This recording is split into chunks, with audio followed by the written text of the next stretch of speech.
Body बनाना हर लड़के का dream होता है, लेकिन क्या हर कोई अचीव कर पाता है? शायद नहीं, लेकिन हो सकता है इस वीडियो को देखने के बाद तुम भी बना लो। अगर तुम्हारी उम्र 14 से 25 के बीच है और सोच रहे हो घर पर ही मसल बिल्ड करने की, तो ट्रस्ट मी गाइस, अगर तुम मेरी बताई गई 5 एक्सरसाइजेस और टिप्स को सीरियसली फॉलो करते हो, तो सिर्फ 2 वीक्स में ही तुम्हें अपने बॉडी में क्लियर चेंजेस दिखने लगेंगे। चाहे तुम स्किनी हो या थोड़ा फैट, तुम अपने बॉडी को एक एस्थेटिक शेप में ला सकते हो, वो भी विदाउट एनी इक्विपमेंट। और वीडियो के एंड तक तुम्हें एक प्रॉपर वर्कआउट प्लान मिल जाएगी जो तुम इजिली घर पर फॉलो कर सकते हो। साथ ही सबसे इंपॉर्टेंट एक सिंपल डाइट प्लान जो तुम्हारे रिजल्ट्स को फास्ट इंप्रूव करेगा। So now let's start the transformation. देखो, सबसे पहले तुम्हें समझना होगा कि एस्थेटिक बॉडी किसे कहते हैं। रोनाल्डो जैसी स्लिम बॉडी को, शकीब गोखाले जैसी मस्कुलर बॉडी को, या डेविड लेयर जैसी परफेक्ट बैलेंस बॉडी को। तो इस कंफ्यूजन को क्लियर करते हैं। तो बताओ, ये जो 2 बंदे स्क्रीन पे दिख रहे हैं, इनमें से कौन ज्यादा मसलिंग और एक मैन लग रहा है और कौन एक सॉफ्ट बॉय लग रहा है? सोच लिया? और अब ये 2 और फोटो देखो। देखा, तुमने शायद इन बंदों को बॉय की कैटेगरी में और इनको मैन की कैटेगरी में रखा होगा, लेकिन ऐसा क्यों? Is it because of beard? तो फिर ये 2 फोटो देखो, इनमें से दोनों के पास कहीं बियर्ड नहीं है, लेकिन फिर भी तुमने एक को बॉय और एक को मैन की कैटेगरी में रखा। मतलब बियर्ड के अलावा भी कुछ ऐसी चीजें होती हैं जो किसी भी आदमी को मस्कुलिन और एस्थेटिक बनाती हैं। मतलब एक बैलेंस्ड बॉडी जिसमें तुम्हारी फॉर्म डिफाइन हो, बॉडी एक वी शेप में दिखे, एब्स विजिबल हो, और जब तुम कोई भी ड्रेस पहनो तो तुम एक शार्प एंड स्ट्रॉन्ग मैन दिखो, जिसके लिए तुम्हें एक फुल बॉडी एक्सरसाइज प्लान चाहिए। और वही नेक्स्ट पार्ट में जानने वाले हो। पहले 3 स्टेप में तुम एक फुल बॉडी एक्सरसाइज प्लान को अनलॉक करोगे, और अगले 2 स्टेप में सबसे इंपॉर्टेंट चीज जिसके बिना तुम्हारा वर्कआउट करना वेस्ट ऑफ टाइम होगा, यानी माइंडसेट और डिस्ट्रैक्शन कंट्रोल। तो उसे मिस मत करना। लेकिन उससे पहले step number 1, push pull power.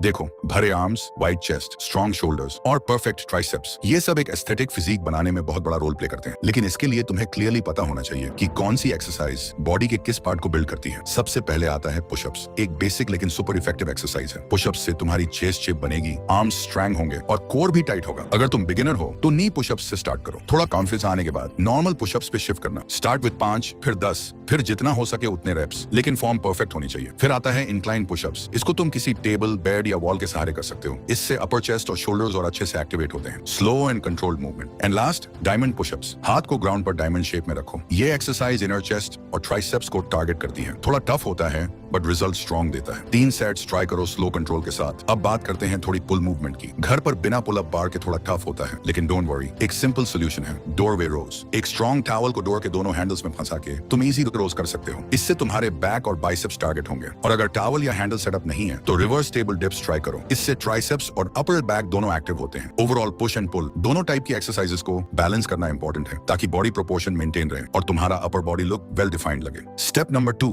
Build that V shape. यहाँ पर आता है बॉडी का सबसे आई कैचिंग पार्ट जो तुम्हारे फिजिक को एस्थेटिक बनाता है, वी शेप। ये शेप सिर्फ एब्स बनाने से नहीं आती। इसके लिए तुम्हें कोर और अपर बॉडी प्रोपोर्शंस पे काम करना पड़ता है। एंड डोंट वरी, ये सब घर पर पॉसिबल है बिना किसी इक्विपमेंट के। बात करते हैं कुछ इफेक्टिव कोर एक्सरसाइजेस से। First, leg raises. Flat surface पर लेट जाओ, दोनों लेग्स सीधे ऊपर ले जाओ और कंट्रोल के साथ नीचे लाओ। ये लोअर एब्स को डायरेक्टली टारगेट करता है। 3 सेट्स करो, हर सेट में 10 से 15 रेप्स। Second, Planck. यह एक स्टैटिक एक्सरसाइज है, लेकिन कोर के लिए बहुत पावरफुल है। एल्बोज पर बॉडी को होल्ड करो, बैक स्ट्रेट रखो और शुरुआत में 30 सेकंड से स्टार्ट करो। धीरे धीरे टाइम इंक्रीज करते जाओ। Third, Russian twist. ग्राउंड पर बैठ जाओ, लेग्स थोड़ी सी ऊपर और बॉडी को लेफ्ट राइट ट्विस्ट करो। ये ऑब्लिक्स को हिट करता है जो तुम्हारी वी लाइन डिफाइन करता है। चौथा, माउंटेन क्लाइंबर्स। पुशअप पोजीशन में आओ और लेग्स को फास्ट पेस में अंदर बाहर ले जाओ। ये एबीएस के साथ साथ फैट बर्न भी करता है। एब्स तभी दिखेंगे जब फैट प्रतिशत लो होगा। इसलिए कोर ट्रेनिंग के साथ थोड़ी क्लीन डाइट और लाइट कार्डियो भी जरूरी है। तो अगर तुम डेली 15 से 20 मिनट भी इन एक्सरसाइजेस को कंसिस्टेंटली फॉलो करते हो तो तुम्हारा कोर स्ट्रॉन्ग बनेगा और ग्रेजुअली तुम्हारी बॉडी में एक शार्प वी शेप दिखने लगेगी। Step number 3, build lower body.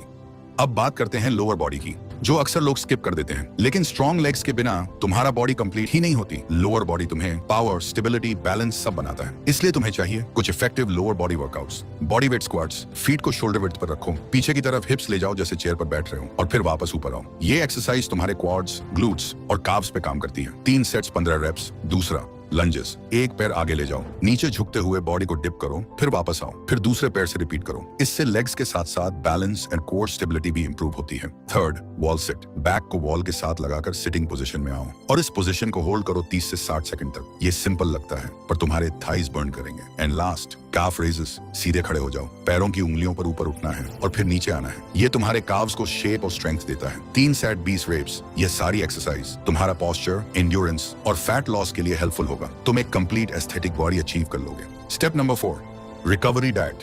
दुनिया के बड़े से बड़ा बॉडी बिल्डर और जो भी फिटनेस की रियल नॉलेज रखता है वो हमेशा एक ही बात कहता है, आप सिर्फ 1 घंटे वर्कआउट करते हो और सिर्फ इससे आपकी बॉडी नहीं बनती। आप बाकी के 23 घंटे क्या करते हो और क्या खाते हो, आपकी बॉडी उससे बनती है। और ये बात 100% सच है, क्योंकि abs are made in the kitchen. ये सिर्फ एक कोट नहीं, 100% सच है। लेकिन एक बड़ी दिक्कत यह है कि हम इंडियंस के मील्स में प्रोटीन और न्यूट्रिएंट्स की कमी होती है। एक स्टडी के अकॉर्डिंग 70% इंडियंस में प्रॉपर प्रोटीन एंड न्यूट्रिशन की कमी पाई गई है। मसल बनाने के लिए प्रोटीन सबसे इंपॉर्टेंट न्यूट्रिएंट है। घर के सिंपल सोर्सेज यूज करो, eggs, milk, sprouts, peanuts. Carbs और फैट्स भी चाहिए होते हैं एनर्जी के लिए, तो रोटी, राइस, फ्रूट्स, नट्स, सबको बैलेंस में लो। एक्सट्रीम डाइटिंग की जरूरत नहीं है, बस क्लीन और होम कुक्ड फूड पर फोकस रखो। और हाँ, सबसे इंपॉर्टेंट, वाटर। दिन भर में एटलीस्ट 3 से 4 लीटर पानी जरूर पियो। हाइड्रेशन तुम्हारे परफॉर्मेंस और रिकवरी दोनों को बूस्ट करता है। तो अगर तुम वर्कआउट के साथ सही रेस्ट और स्मार्ट डाइट फॉलो करते हो तो तुम्हारा ट्रांसफॉर्मेशन और फास्ट होगा और रिजल्ट लॉन्ग टर्म रहेगा। Step number 5, consistency and mindset. आपको अच्छी बॉडी बिल्ड करने के लिए सही वर्कआउट भी पता है और आप अच्छी डाइट भी फॉलो कर रहे हो, लेकिन फिर भी रिजल्ट नहीं मिलेगा। क्यों? आंसर सिंपल है, कंसिस्टेंसी और माइंडसेट। बॉडी सिर्फ डंबल उठाने से नहीं बनती, वो बनती है डिसिप्लिन से, जो आप डेली अपने एक्शंस में दिखाते हो। माइंडसेट का सबसे बड़ा किलर होता है overthinking, distractions and energy drainers. एक बात ध्यान से सुनो, टेस्टोस्टेरोन एक नेचुरल हार्मोन है जो मसल बिल्डिंग, मोटिवेशन और फोकस के लिए सुपर इंपॉर्टेंट होता है। लेकिन जब आप बार बार मैस्टरबेशन या कॉर्न में फंसे रहते हो तो आपका टेस्टोस्टेरोन लेवल लो होने लगता है। आप फील करते हो low energy, laziness and lack of drive. Study के अकॉर्डिंग फ्रीक्वेंट मैस्टरबेशन डोपामिन को आर्टिफिशियली स्पाइक करता है और रियल लाइफ मोटिवेशन को मार देता है। सो अगर आप सीरियस हो अपने ट्रांसफॉर्मेशन को लेके तो ये सब चीजें कंट्रोल करना पड़ेगा। अपने आप को स्ट्रांग बनाना पड़ेगा माइंडसेट लेवल पे भी। डिसिप्लिन बिल्ड करो, एक प्रॉपर रूटीन बनाओ और उसे 21 दिन तक बिना तोड़े फॉलो करो। माइंड भी तभी स्ट्रांग होता है जब आप अपने वर्ड्स के लॉयल बनते हो। तो भाई, अगर तुम्हें ड्रीम फिजिक चाहिए तो वर्कआउट और डाइट के साथ अपने दिमाग को भी चैंपियन बनाना पड़ेगा। और हमेशा ये याद रखना, कंसिस्टेंसी यानी पावर, माइंडसेट यानी फाउंडेशन, बाकी सब रिजल्ट है। अगर इस वीडियो ने आपको लाइफ में आगे जाने के लिए थोड़ी सी भी हेल्प की हो तो प्लीज चैनल को सब्सक्राइब करके हमारे साथ जुड़ना मत